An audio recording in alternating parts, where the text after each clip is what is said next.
Hey! This is GT. We're at Dive Bar Comedy Podcast. We're actually doing the Dive Bar Comedy Podcast at Universal Bar and Grill here in North Hollywood. We have a guest here, Tommy Morris, former talent coordinator at the Comedy Store. We're going to talk about his previous acts he discovered and stuff like that. Hey, Tommy, you ever been at a dive bar like this before? Oh, yeah. I've spent a lot of time in places like this. This is a charm in a way. It's a bar. It's people hanging out. They're watching their game. They're having a good time. But, you put some comedians on the stage, push the lights towards the stage, put a microphone up there, and it can become comedy. So I think this is a good type of environment for comedians to get up and work out. What do you think about the people that sit at the bar, they watch the game, they're just drinking, and they don't even pay attention to the comics? Well, their ideology probably is kind of like, I didn't ask for this. I just came here to have a drink, so I'm not going to listen to it if I don't want to. But last time I was here, a couple people said a few jokes that got everybody to hear them. So if the joke's good enough and it hits the right way, they'll all listen. Yeah, Tommy, out of all the comedians, Whitney Cummings is one of my favorite ones. She's a dirty comic, and for some reason I like her a lot. Go ahead. How did you find her? How did you do? How did you discover her? What was she like? Did you start off doing open mics? Did she start off standing in line on a Sunday or a Monday and putting your name in the bucket? How did you stand? How did she get started? Or did she just say, hey, did she know somebody? How did she get started? She didn't start here. She started in, I think, D.C. And when she came out here, she's just a smart person. She went right to who she felt she needed to go to. The story, as I heard it, is she got signed by Barry Katz in one meeting in his office, and she just, got here. So, yeah, she was, I think, doing some open mics and stuff at the Comedy Store, but I also saw her on one of those type of shows where they were talking about pop culture and stuff, and they have people make comments. I saw her on that, and then I saw her do the open mic. So I talked to a guy named Steven Glickman, and Steven's been good. He's been on Nick at Night and a bunch of, not Nick at Night, Nickelodeon. He's been on Nickelodeon on a show where he manages a band. He's been successful. And I just said to him, I said, Steven, do you know who Whitney Cummings is? And this is the reason I did that, is because Steven was already went out and was a working actor. He was on Deadwood. He'd already done stuff. He's one of those guys. There's some people that show up here, know they want to do it, and they just go do it. They don't wait in a line. They don't take a long time. They get right to it. And Whitney was one of those people. So Whitney came in, and I wanted her. That is true. I know that she'd still be where she is now. But I wanted her in the Comedy Store. It was 2006. I've been the talent coordinator for a year. Mitzi was getting, weaker. Her mind was still there, but she's weak and she needed help. And she kind of gave me this feeling like she believed in me enough that I should start thinking about picking people. And she told me to build a rainbow. And that means pick all different types. That's where GT comes into flow. We'll talk about that later. What color would GT be in the rainbow? Brown? No, just he's a different type of thing. Well, when you say she came straight here and went to the right people, I know Katy Perry did that when she went to Alanis Morissette's producer when she was 14 as a songwriter, and then I'm spacing out on his name right now, but he launched her first album and really made her as an artist. But she went right to the right person when she was 14 years old. So for a comic, who would the right people be to go straight to? I can't say that right now. You don't ever know that. The main thing a comic has to do is get good. I swear to you, if you're good, you'll get noticed. Well, I'm good. And I used to get noticed. But anyways, so I guess Whitney Cummings never stood in line, huh? Yeah, she did a few times. She did the open mic there. She would tell you she did. A lot of people did. But I wanted her to come in, so I got her a showcase from Mitzi. And when I got her a showcase from Mitzi, Mitzi looked at her, and she said no because she was too dirty. Mitzi wasn't about grabbing people that were just dirty to be dirty. And Whitney wasn't finished developing yet, so she had an idea of what she wanted to be. You got to understand, Sarah Silverman was huge then. So there was a little bit of a, not emulation, but that was a person that you'd hold up and you'd be like, man, look what she's doing. She's just saying it. I want to just say it. That kind of thing. You know what I mean? So it's not that. But when I talked to Whitney and I asked her, I said, Whitney, would you please and you do this next set. Just try to work. Great. Thank you. Much better. It'll work just as clean as you can. Please. I mean, you can be kind of thing, but don't say a dirty word, please. And this time, Mitzi's getting weaker, so I taped the showcase. I was watching it with her, and she looked at her, and Mitzi goes, I've seen this girl before. And I went, yeah, I know. I'm showing you her again. She goes, you really think she should be in, huh? Yeah. She goes, she looks good on film. That'll be a nice extra. And I went, sure. Well, she would just say what she felt. So we brought her in, and the thing about Whitney is I gave Whitney a couple spots here and there, but Mitzi came in and saw her like on a Tuesday night to her set, and that's when she said to me, she goes, the first time she called her Hedy Lamarr. And Hedy Lamarr was a big actress, but also a brilliant woman, an activist, like a really strong-minded person, just like Whitney. And she goes, so what you need to do with Hedy Lamarr is you need to start giving her a lot of spots so she can get ready for what she's got to do. That's what it's about. Well, that's a great turnaround that you were able to change her mind just by showing her, I guess, a cleaner set, right? Yeah, so you worked with Mitzi for a long time. Right. So it must be really hard now. She's gone, and there's nobody to fill that hole. No, it's not like that. I had my time with Mitzi. Everybody has chapters with her. I learned that. Tommy Davidson's like, we were really good friends for a few years. A lot of people were very close with her for a few years. And I was with her in the years where things deteriorated, so my experience was different. I was the first person at the Comedy Store that made the lineups without her telling me what to do. She always made them herself. No one made the lineups but Mitzi. I was the first person that did it, like, with her, and then transitioned out into my own thing. And that's why, and it's true of my time, that's why I got something happening there. Yeah, I remember it used to be like the warden at the Comedy Store, the head warden. You know what I mean? That place is like a prison yard. And you were the head warden. I remember it used to be in your little booth. I talked to a lot of people. It just doesn't feel the same anymore since you left. It just doesn't, the prison yard misses something. Here's one thing. Just sit this way. We all know, without even having to know anymore, Mitzi Shore was a character. She was a character. So I'm kind of a character a little bit, like a lot of different parts, something like that. It fit that she picks a person who's a character to kind of fill in her shoes artistically. Now, mind you, I never could be all she was because she owned the Comedy Store. It's a different thing when you're sitting in front of the owner. So what happened to me ultimately, and it did a long time, but finally is what took me down, is I was a target, but I didn't have the invincibility of being the owner. And then as her health deteriorated, I no longer had the invincibility of her saying, leave him alone. You know. I think we've all been targeted at the Comedy Store. We're at GT's Comedy Jam here. We're going to be having some shows going down. We have a bunch of artists who are going to be performing, and a bunch of comedians, actually. And we got one artist called Tommy Morris, and he used to be the former Comedy Store talent coordinator. And he's been on our show here for like third or fourth time now, and he seems to be enjoying himself, and we enjoy him as well. And what else? Well, Universal Bar and Grill is awesome because it carries Global Vodka. Global Vodka is a new type of vodka coming out. It's organic, it's gluten-free, made from wheat, and it is grown in Italy. So if you make it out to Universal Bar and Grill, you could have a taste of Global Vodka. Otherwise, check it out, global-vodka.com. Premium grade vodka. It doesn't burn when you swallow it. Unlike some things GT knows about. Listen, I don't do that thing. I don't swallow. You think I'm the type of person that swallows? How do you know so much about this burning feeling? Yeah, Dive Bar Comedy Podcast with GT and Wild Joe. So here we're at Universal Bar and Grill. This is our second show here, and we're gonna be trying to see what's gonna happen today. You never know what happens at dive bars.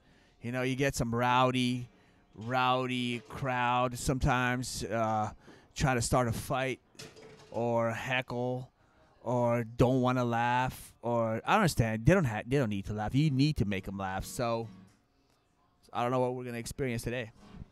Let me just describe this place. It's got red wallpaper, like deep red, like a French Bordeaux.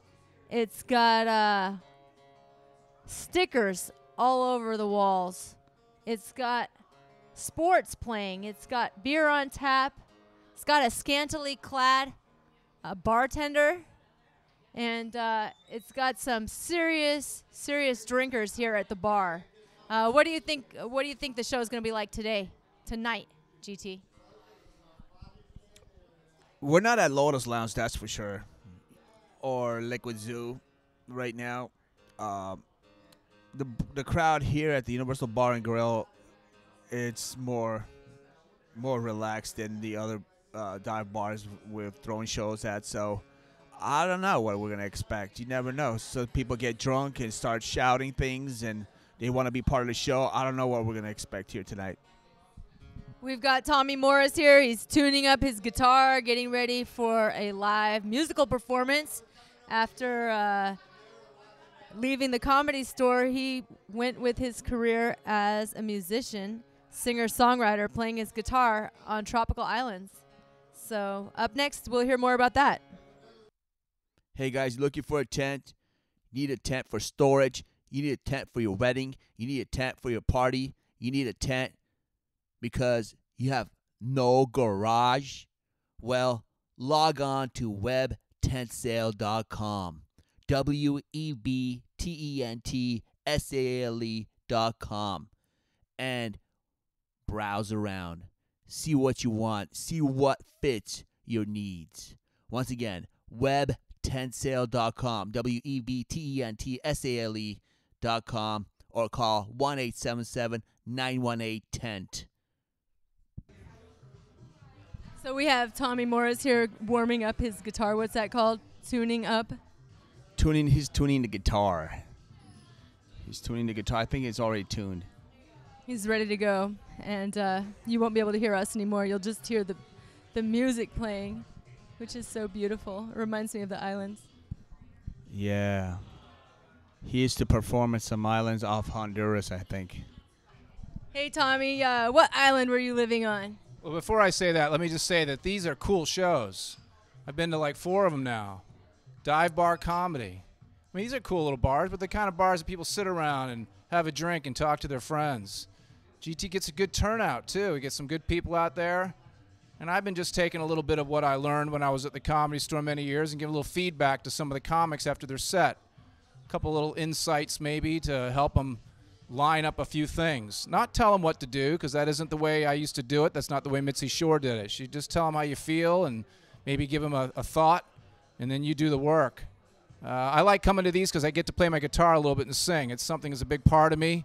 And yeah, after I left the Comedy Store, I went down to the Caribbean to an island called Roatan, which is off the coast of Honduras.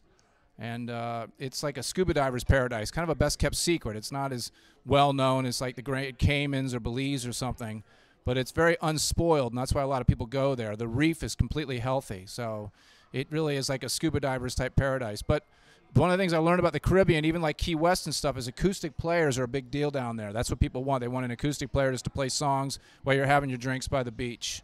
Maybe a guy on a keyboard, but they don't really always have bands. They just have like one person plucking it out. And that's why I appreciate you both letting me come and pluck a little songs. I'm going to just kind of play lightly in the background while you do your podcast, and that's it. How does it feel being in a dive bar when you came from a tropical, beautiful paradise island? Well, the bars there are dive bars too, so I feel right at home. All right, Tommy, thanks a lot. The music is great, and I look forward to hearing more of it. Hey, ladies, are you looking for hot deals on sexy styles? Check out everydaysweetheart.com. Everyday Sweetheart, where you can find the most sexy fashions for going out, club wear, or just to show off for your loved ones. So check out everydaysweetheart.com and get 10% off with deal code TAKE10, TAKE10, take 10. Thanks a lot. I worked at the Comedy Store for 13 years. I knew Mitzi Shore very, very well. She liked me better than her kids. And I found her to be a unique person. She just passed away. And I wrote this song with her in mind. It's not that I wrote it for her. I took all the words that she used to say to me and I put them together in a song. So these words in this song are all things that she would say. I asked her once, I said, what does it take to make it, Mitzi? And she goes, first thing you gotta do is you gotta stand close to the fire. Which means you gotta be where it's happening, and that's the opening line. So as you listen to this, especially if you're a comedian, keep in mind that this is a really beautiful song. Mitzi, these are Mitzi Shore's words that no one will ever hear again. And what she worked with, which was key, was the truth. She either told you nothing or she told you the truth. She didn't tell you a lie, and her biggest byline is to sin to encourage mediocre talent. Okay? So here you go. This song is called Feel Your Way.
Hey guys, you need carpet, hardwood floors, laminate, tile, luxury floors. Log on to selectflooring.biz. You will get all the support you need. And if you need installation, ask for it. Once again, log on to selectflooring.biz for your flooring needs. Well, I hope everybody enjoyed that interview with Tommy Morris, former talent coordinator at the Comedy Store. What'd you think of the interview, GT?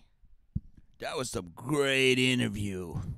He's got a lot of things to talk about, and he's got a lot of knowledge and skills. And the guy was a huge asset for the Comedy Store. Too bad they let him go, but I'm sure he's gonna find somewhere else. I know Tommy Morris. Tommy Morris has been managing clubs all throughout his life in the East Coast, Miami, New York. I've talked to him, and he's always been a manager. He's a manager type of guy. So right now, I think eventually he'll find his spot somewhere else.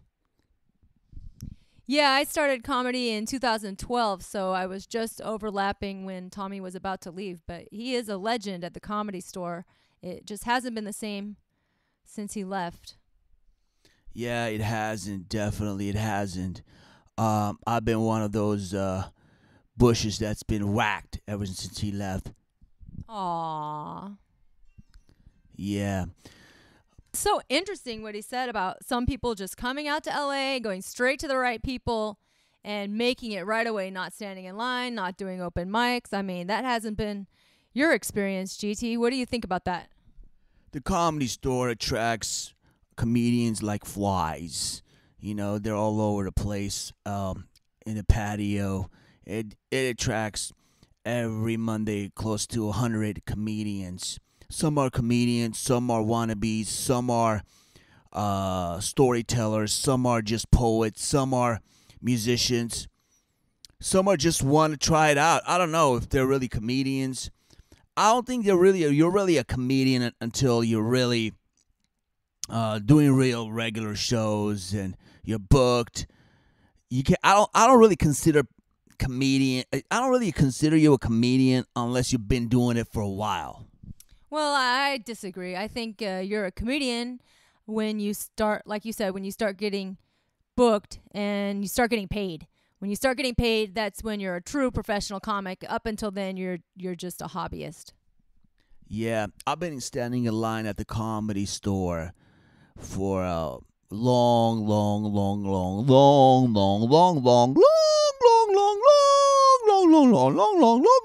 Oh my God.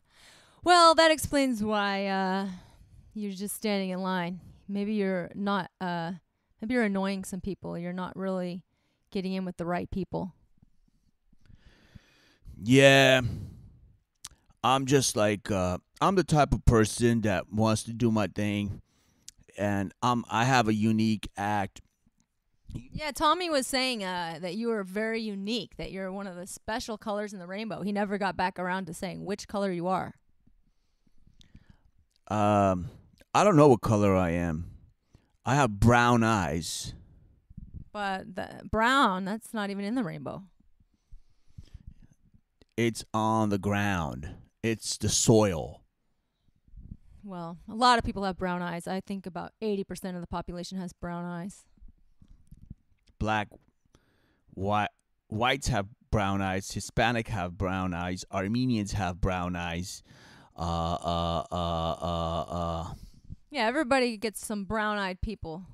You gotta be from the Northern European countries to have blue eyes, like me. Norwegian, Irish, English, German, Finnish.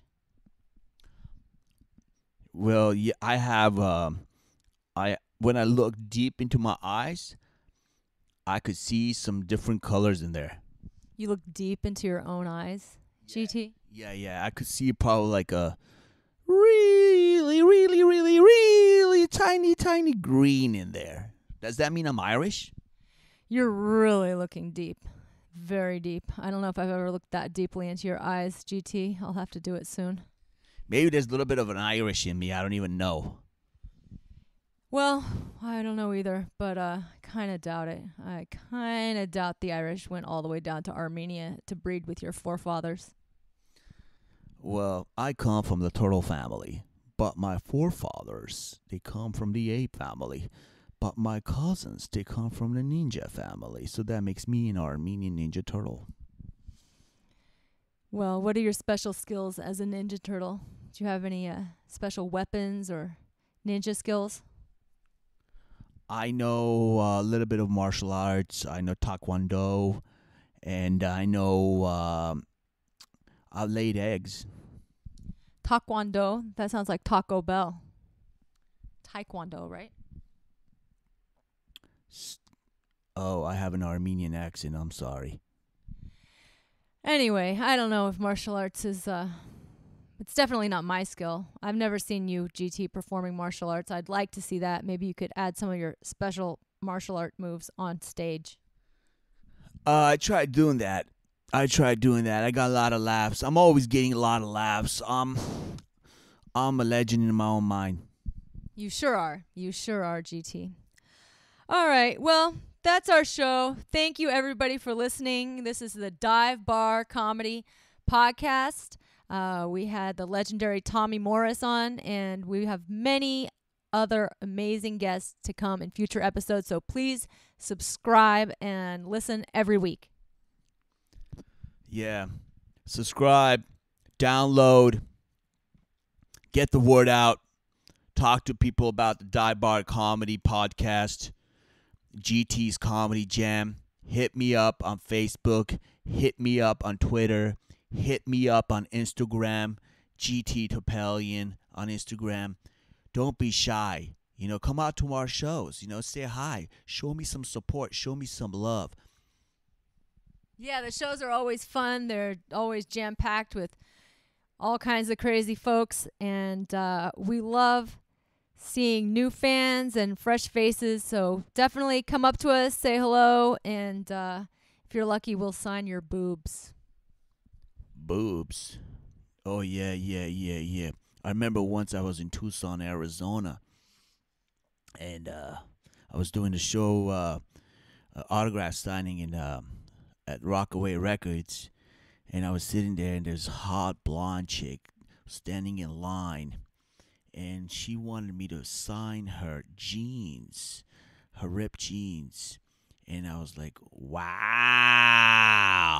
And there were guys all around her. I thought they were her boyfriends, but no, she was there for me. Well, that must have been exciting. What part of her jeans did you sign, GT?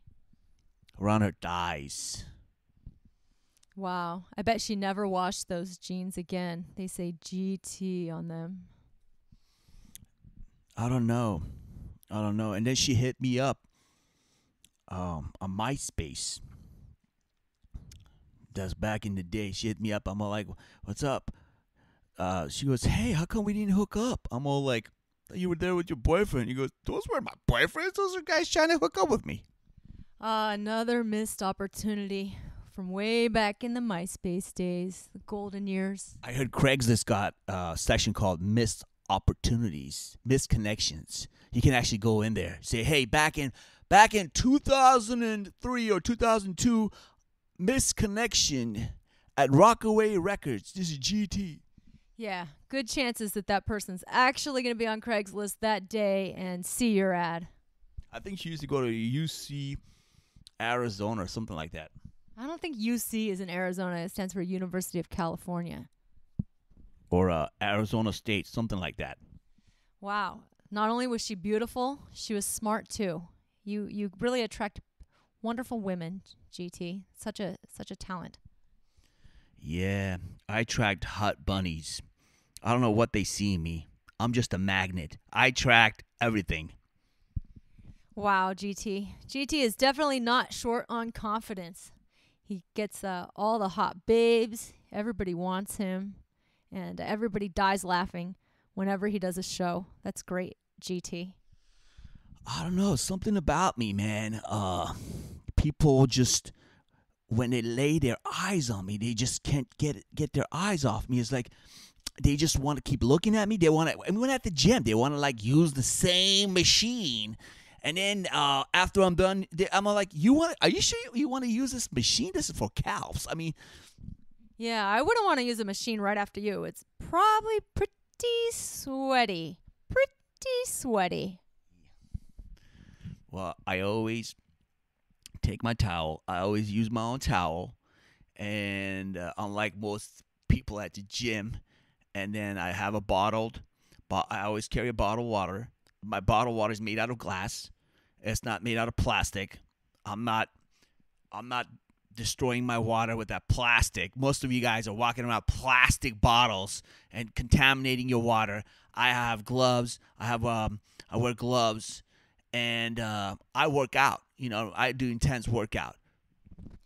Yeah, not only they're not contaminating their water, you're not contaminating the environment with that extra plastic. So thank you, GT. And all jokes aside, GT is a very hygienic person. I've seen him. I've lived with him, and he's very clean. He might not look clean. His mind is not clean at all, but he is a lot cleaner than you might guess. I also use a bidet. You know that, right? I'm way more cleaner than most people. Bidet. That's very French of you. Yeah, bidet.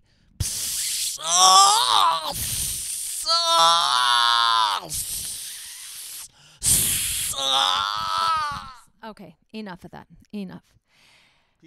Stop at the bidet. Stop at the bidet. Someone said that's kind of gay. Because you're shooting something up your ass.